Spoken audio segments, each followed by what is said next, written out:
And welcome back. This is Baller Scuba with more Radical Dreamers. When we last left off, we were still going through Viper Manor. We have been here for some time. Hey, I smell some home cooking. Let's enter into the door here. Inside, we can find a kitchen, as you might expect. Oh, it's just a small kitchen. For the servants, probably, I add. I look around the tiny room. There's a sink, pots and pans, and a bunch of food in the cupboards. A rat hangs in a cage off in a corner. But aside from that, it's a pretty average kitchen. Kid walks over to a deep saucepan and peers inside. It smells fresh. Want some grub, Serge? Sure. Why not? I timidly peer into the saucepan. It looks like some sort of stew. Using the ladle on the stove, I reach in and take a big scoop. Let's say it's good. Delicious. Kid looks at me again. After a moment of hesitation, she comes over. Quit hogging it all for yourself, mate, she says, taking the ladle and sniffing the warm mixture. Want some, Majel? No, thank you. We take some bowls from the shelves and serve ourselves some more. As we eat more and more, the stew's warmth flows all through us. I feel great. But then, all of a sudden, a quiet, shrill voice echoes out. It seems to be coming from over by the cage. Ah, what an independent young lad. Are all the boys wearing braids these days? I don't think the rat's talking to me. I stop and look at Kid. Who's there? Looking over in the direction of the voice, we see nothing but the single rat. It stares at us with its small, beady eyes. Excuse me, you're a girl, not a boy. It looks like Kid can't decide whether to be puzzled or infuriated by all this, but just between you and me, I don't think this is the first time her personality has led someone to think she's a guy. At any rate, the brown rat continues. Listen, please, kind humans, I am trapped within a most unfortunate situation. While on my way to the kitchen this morning to bring home some food for my mother, goblins seized me and trapped me here in this cage. Unless I can escape, I am to be a side dish for their next meal. A side dish? Listening to the rat, Kid walks over to the sink. Please, you must help me. My desperately ill mother awaits my return. The rat pleads, its eyes twinkling in the light. However, I look over towards Kid. She's over by the sink, her face getting redder and redder. Stupid rat! Don't even know a lady when you see one, Kid yells, stomping out of the kitchen. Oh, young lady, I did not mean to. With Kid gone, the rat turns towards me. Brother, help me. I think we should help it. It has a sick mother, after all. Let's help it out. I understand. I open the cage door. The rat quickly scurries out. The rat laughs as a strange smile comes over its face. You really are a bunch of fools. Spitting out those words, the rat suddenly starts to tremble before rapidly growing in size, growing larger and larger by the second. It's a griffin! Stupid humans. You're just in time for lunch. My mother's, that is. Damn it, Serge, you walked right into its trap! Oh man, what was I thinking? The griffin rises up onto its hind legs, screeching and flapping its huge wings. Suddenly, its sharp talons swoop down at us, hit the deck. I frantically try to dodge the beast, hoping to avoid those terrifying 3-inch claws. I manage to avoid its blow, but I'm now cornered in the back of the room. As it inches near me for a strike, it rises up onto its hind legs once again, this time even higher than before. However, in a moment of blind luck, the griffin suddenly loses balance on the slippery floor and comes crashing to the ground. Yeah, this one's scripted, so it would help to do what I do here as well. Wow, talk about close calls. I let out a breath of relief as I stand over the griffin, wondering what to do next. So, you ugly little rat, now who's stupid? Wait. Please, I beg you, kind, beautiful human girl. I'm aware of valued information. If you promise to spare my life, I will tell you a special secret of the mansion. I don't know. You lied already, you bugger. I'd rather just kill you and have it be over with, Kid says, taking a step closer. Kid, let us hear... Oh, Kid, let us hear what he has to say, Majel says, coming between them. Kid pauses for a second and then steps back. Thank you. That would have been fun, Kid says, shrugging.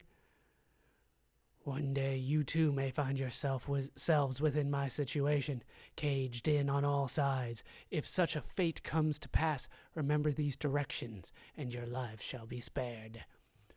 Right 3 steps, left 2 steps, right 2 steps, and then you'll see. Hopefully I can remember that. Right 3, left 2, right 2. No sooner than it says this, the griffin transforms back into a rat, scurrying off into a crack in the wall. I sure hope sparing that thing was worth it. Who knows when it will sneak up on us next? That is a concern. But before long, we come to an ascending staircase on the left. The passageway also continues on ahead. Let's go up the stairs. Yeah, that's all scripted. That will be useful information. We head up the narrow stairwell with Kid leading the way. And nothing much happened. Coming to the top, we're faced with a dimly lit corridor. We head down it, quietly masking our steps. Continuing on through the passage, eventually we come to a branch. If we turn left, we'll be taken back to the atrium. Heading straight through will take us to the catacombs. Yeah, we're gonna go to the catacombs. After a bit of walking, we come to an old-looking door with a brass handle. Okay, the goblin's key should open this door, Kid says, putting the key into the lock. With a click, the door unlocks. The door opens with a deep creak. Damp air creeps up from below, peering into the dark, decrepit place. I wonder how I ever got talked into coming to a place like this.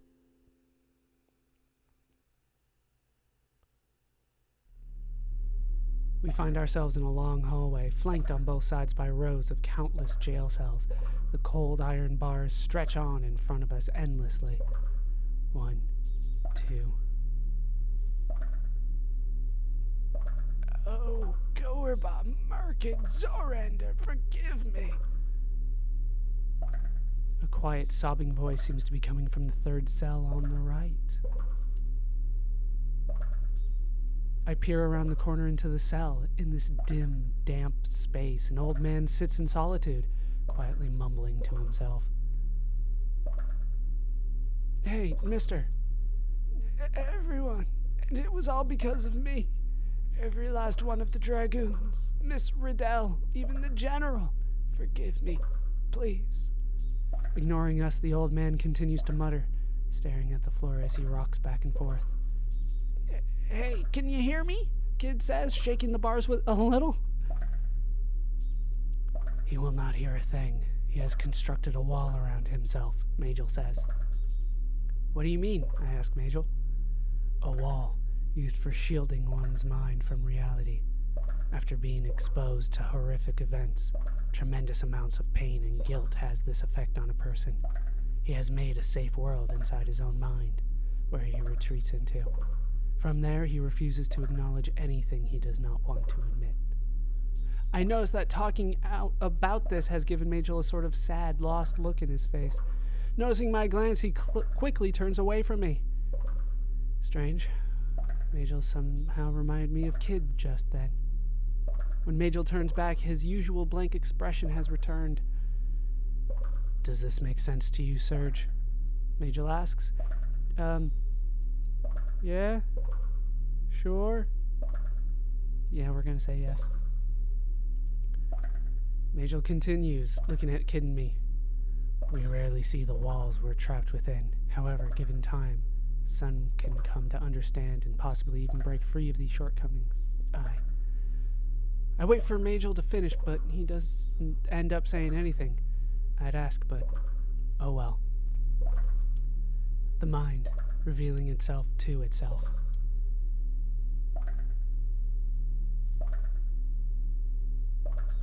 We can't help this, old geezer. Let's get back to work, Kid says, already heading for the door.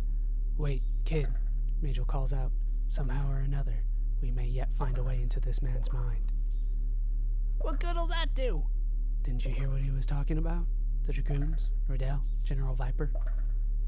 He's probably just into old folklore or something, Kid says, returning to the door. I have a feeling his knowledge will prove to be useful. Certainly he has heard something of importance concerning our situation, Majel says. Well, I guess we ought to help the old bloke out with his troubles while we're here. What do you say we do? Kid asks. Somehow we have to put an end to this, or say nothing confused. We're going to say nothing, because we are confused. Thinking through everything that's been said already, I really have no idea about how to get anywhere with him. Well, somebody better think of something soon, Kid says. We must find a way to reach beyond his wall. For every locked door, there exists a key, so to speak. We will never make any progress with this man until we know what lies in his past. What are you talking about, a key? Kid asks. I do not know either, Majel answers.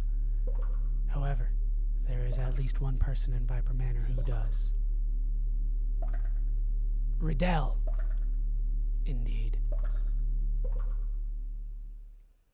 So, we leave. Leaving the endless rows of cells behind, we head back to the passageway. This time we're headed for Riddell. Heading away from the catacombs, we eventually come to a split. Turning right heads back to the atrium, while proceeding straight through will take us to a downward staircase. We are going to head right towards the atrium.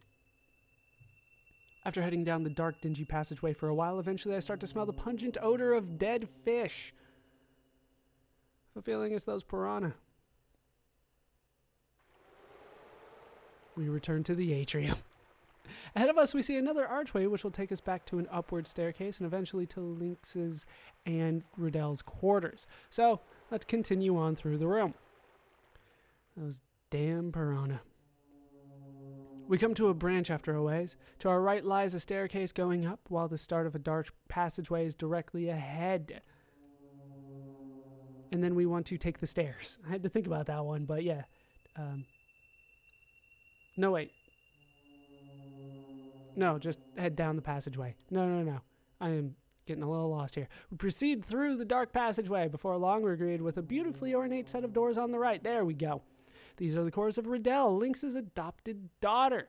Now is the time to enter the room.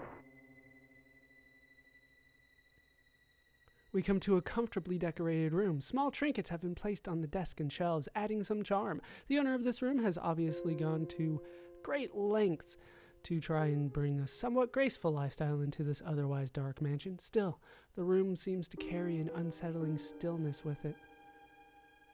Is someone there? I instantly hide behind the door, trying to figure out where that voice came from. It sounded like a girl, but it wasn't Kid. It's Lynx's adopted daughter, Riddell. It has to be her. Odd. I could have sworn I heard someone come in, she says. Apparently she hasn't seen us yet. What do we do? I keep myself hidden behind the door.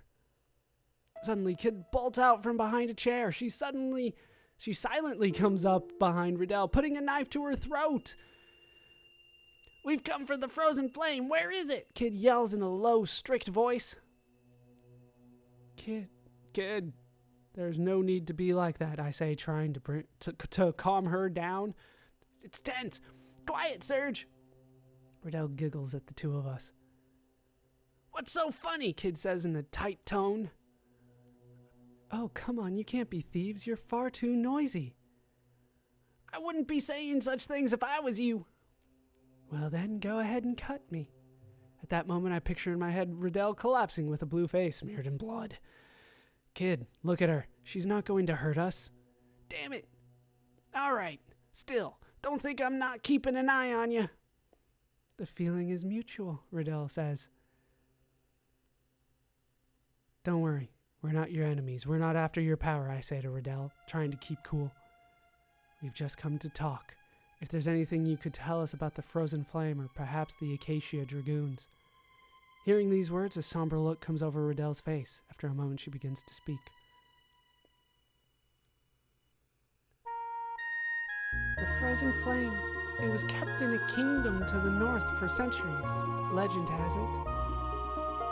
With its subtle, mysterious power, it allegedly could guide people and change history, all while somehow remaining elusive to those who sought it, or so I have heard. At the time of that kingdom's downfall, it was seized from its resting place, passed from hand to hand. Finally, it came into the possession of my father, General Viper. Lynx approached my father as a friend years ago. Blindly trusting him, my father was taken advantage of by Lynx, unable to realize his true intentions. And so, on that fateful day, struck down by his alleged friend, my father was robbed and left for dead. Averting her eyes, Riddell buries her face in her hands. I didn't know Lynx was behind all this at the time he took me into custody. I was just a child. That cursed rock. I didn't know anything about it, and I didn't want to. I didn't want to have anything to do with it. I want nothing more than to see this all come to an end, she says with tears in her eyes. I'm taken aback, hearing these words. Suddenly, Major comes forward to speak. Do you know of the old man who is currently locked away in the catacombs? That traitor? Because of him, my father, my dear Zorander. Please, miss,